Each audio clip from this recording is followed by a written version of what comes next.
اللہ نے اس انسان سے کتنی محبت کی ہے، ہمیں وہ غذا کھلائی ہے جو بہترین ہے، یعنی پھل کھائیں تو گودا آپ کھائیں، چھلکے جانور کھا جائیں، زمین کے پاس چلے جائیں، اناج آپ کھائیں، بھوسا کوئی اور جانور کھا لیں، یا اس کے اوپر کے جن خوشوں کے اندر ہوتا ہے وہ جانور کھائیں۔ بہترین چیز انسان کے لیے پاک اور طیب، کیونکہ رب نے فرمایا فطرت اللہ التی فطر الناس علیہا، اللہ نے انسان کو اپنی فطرت پر پیدا کیا ہے، پاک فطرت۔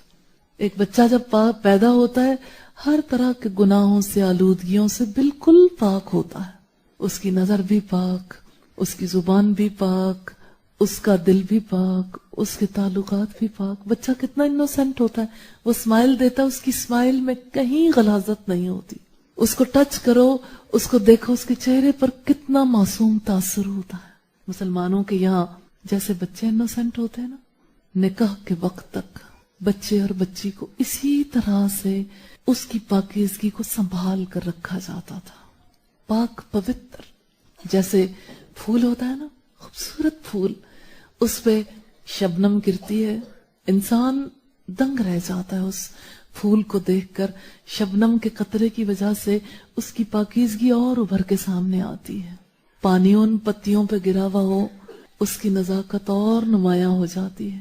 ایسے ہی بچی کی زندگی ہوا کرتی تھی، پاکیزہ زندگی، نہ اس کے خیالوں میں کوئی اور آ کے بستا تھا، نہ اس کی زبان پر کسی کے بارے میں بات ہوتی تھی، نہ اس کے تعلقات کے بارے میں سوچا جا سکتا تھا، کتنا چھپا چھپا کے بچیوں کو رکھا جاتا تھا، پاک باز بچیاں۔ اور آج کیا صورتحال ہو گئی، مجھ سے بچیاں سوال کرتی، کل شام میں ملتان میں تھی، ایک ماں ایسے ہی ان کے ساتھ بھی بات چیت ہو رہی تھی، تو ایک ماں کہنے لگی میں آپ کے سامنے اس بچی کی بات رکھنا چاہتی ہوں۔ ماں کہتی ہے کہ میری بچی کہتی ہے میرے دل میں اپنے منگیتر کے لیے محبت کا کوئی جذبہ نہیں، میری منگنی توڑ دیں۔ بچی اتنی انوسینٹ، انتہائی خوبصورت، ایسا لگتا تھا فرصت میں بیٹھ کے اللہ نے اسے بنایا، اور اتنی پاک باز بچی، چہرہ معصوم چہرہ۔ اور مجھ سے وہ سوال کرتی، کہتی میرے دل میں اس کا خیال ہی نہیں آتا۔ میں نے کہا بیٹا یہ بتاؤ خیال کہیں اور اٹکا ہوا؟ کہتی نہیں، کہتی مجھے سوچنا نہیں آتا، میرا منگیتر مجھ سے کہتا ہے دودھ پیتی بچی ہو کہ تمہیں کسی بات کا پتہ ہی نہیں چلتا، اور اگر تمہیں میری باتوں کی سمجھ نہیں آتی ہے، تمہارے دل میں میرے لیے محبت پیدا نہیں ہوئی، تو پھر رشتہ توڑ دیتے ہیں۔ بچی ساری رات روتی رہی، صبح اٹھ کے اس نے کہا کہ ٹھیک ہے میں یہ رشتہ خود ہی ختم کر دیتی ہوں۔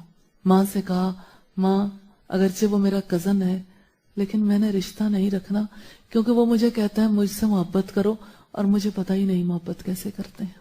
اس کے توسط سے جو بات میں آج کی پاک باز بچیوں کے حوالے سے آپ کے سامنے رکھنا چاہتی ہوں، اب وہ بچیاں جن کو ماں باپ نے بہت پروٹیکٹڈ ماحول میں رکھا، وہ سوال کرتی ہیں، ایسے ہی بہت سے سوال بچیاں کرتی ہیں۔ ایک بچی مجھ سے کہتی ہے کہ میں نارمل ہوں، مجھے لگتا ہے میں نارمل نہیں ہوں، کیونکہ میری کلاس فیلوز کہتی ہیں، فرسٹ ایئر کی بچی، میری کلاس فیلوز کہتی ہیں کہ اس ایج میں فرسٹ لو ہو جاتا ہے، تو اگر تمہارے دل میں کسی کی محبت کے جذبات پیدا نہیں ہوئے تو اس کا مطلب یہ ہے کہ تم نارمل نہیں ہو۔ وہ بچی پریشان ہے، بچی کہتی ہے کہ مجھے بچیاں کہتی ہیں یہ کیسے ممکن ہے کہ انسان کے ذہن میں کسی کا خیال نہ آئے اور وہ رات رات بھر جاگ کے اس خیال میں نہ بسر کرے اپنے وقت کو۔ تو وہ بچی مجھے کہتی ہے کہ مجھے تو رات میں اتنی نیند آ جاتی ہے، میرے ذہن میں کسی کا خیال ہی نہیں آتا، تو مجھے بتائیں میں ٹھیک ہوں؟ اور پھر وہ مجھ سے ایک اور بچی نے کہا کہ مجھے یہ بتائیں کرش کیا ہوتا ہے، فرسٹ لو کیا ہوتا ہے، لو ہونا ضروری ہوتا ہے، لو کیسے ہوتا ہے؟ کسی پر نظر پڑے تو انسان کی نظر پڑی رہ جائے، میرا دل نہیں اٹکتا کسی میں ٹھیک ہوں۔ ہاں اب لوگوں کو پاکیزگی عجیب عجیب لگتی ہے، عجیب لگتی ہے۔ حضرت لوط علیہ السلام کے دور میں، حضرت شعیب علیہ السلام کے دور میں ایسا ہی تھا۔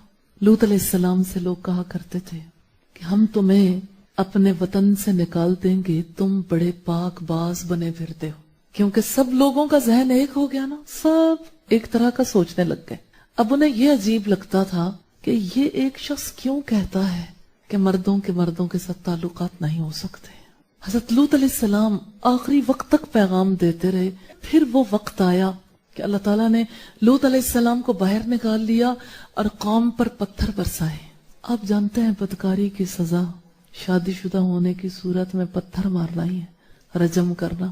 اللہ نے ساری سوسائٹی کو رجم کر دیا اور ان کے اوپر سمندر کا پانی چڑھا دیا.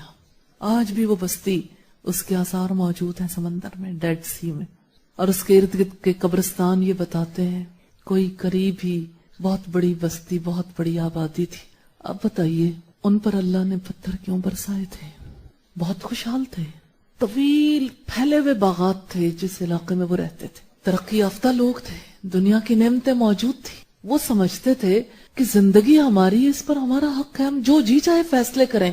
لوٹ کون ہوتا ہے ہمیں ہمارے طریقہ زندگی سے روکنے والا، جبکہ کماتے ہم ہیں، ہم خرچ کرتے ہیں، ہم جو جی میں آئے کریں.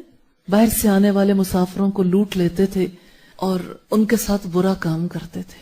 پھر اللہ نے ان کا وجود اس دھرتی پہ گوارا نہیں کیا، ان کے وجود سے دھرتی کو پاک کر دیا گیا. یہ اللہ کا وعدہ ہے. جب کبھی بے حیائی، جب کبھی بدکرداری اپنے عروج پر پہنچ جاتی ہے، پھر اللہ کا عذاب آ جاتا ہے. دور آج کبھی مختلف نہیں رہ گیا. ہماری پاک باز نسلیں کیسے شیطان نے اغوا کر لیں، آج کس طرح سے وہ شیطانی جال میں اٹک گئی ہیں. انہیں نہ ماں باپ نے شعور دلایا، نہ ایجوکیشنل انسٹیٹیوشنز میں، تعلیمی اداروں میں انہیں شعور دیا گیا. انہوں نے جو دیکھا سمجھا یہی حق ہے، جو سنا اسی کو حق سمجھا، جو پڑھا اسی کو حق سمجھا. انہوں نے جب ایڈز دیکھی، ٹی وی پہ پروگرامز دیکھے، تو انہوں نے حق تو ان کا یہ تھا کہ ان کو ان کے ہیروز سے روشناس کرایا جاتا، ان کے سامنے ازواج مطہرات کی، صحابیات کی اور پاک باز خواتین کی زندگیاں رکھی جاتی. نہیں رکھی تو دیکھ لیں کس کو انہوں نے اپنے لیے آئیڈیل بنا لیا. بے حیائی کے ماڈل آج کیا ہماری نسلوں کے لیے ہیروز نہیں بن گئے؟ ان جیسا لباس نہیں پہننا چاہتے، ان جیسے کام نہیں کرنا چاہتے. جو دیکھتا ہے انسان اثر انداز تو ہوتا ہے، رک کے سوچا ہی نہیں، نسلوں کے بارے میں احساس ہی نہیں کیا. چلیے ہر ایک کے ہاتھ میں جو موبائل ہے ذرا دیکھیے تو صحیح. آج بغیر کسی تمیز کے، کوئی عورت ہے، بوڑھی ہے، جوان ہے، بچی ہے، مرد ہے یا کون ہے، بغیر کسی تمیز کے اتنا کثیر سرمایہ ساری مخلوق خدا لگاتی چلی جا رہی. خوف آ رہا ہے اس دھرتی کے بارے میں، کہیں اللہ کا غضب ہم پر نازل نہ ہو جائے.